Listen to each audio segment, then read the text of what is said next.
Mārtiņ, neizdodas mums uzlauzt Slovākijas izlases vārdus un ciešam zaudējumu. Līdz ar to ceturtdaļfināls mums iet garām. Bet, jā, kādas tev pārdomas pēc šīs spēles?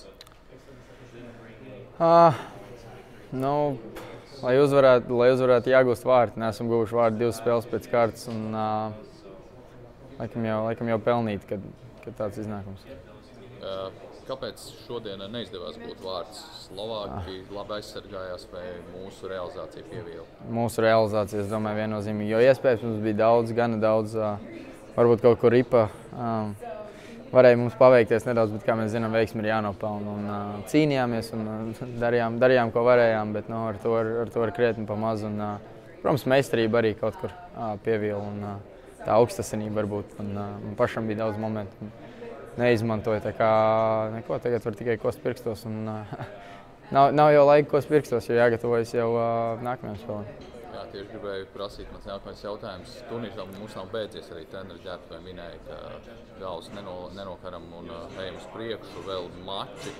Kā emocionāli, kas jādara, lai teiksim, nedaudz paceltu tās galvas uz augšu un iet uz priekšu?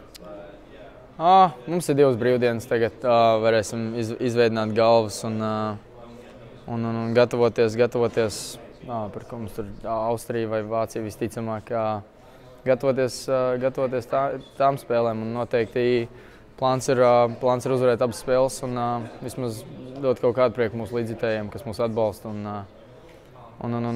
dot arī prieku paši sev.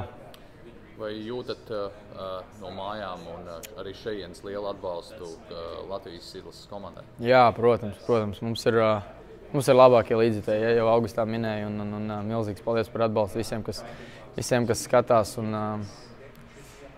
arī arēnā dzirdējām, ja, Latvija. Tā kā tas ir fantastiski, bet šoreiz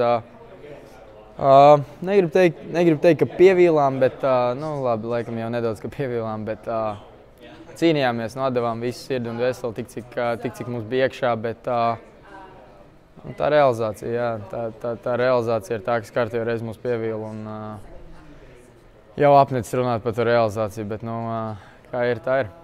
Paldies un lai izdodas uzlabot realizāciju. Paldies.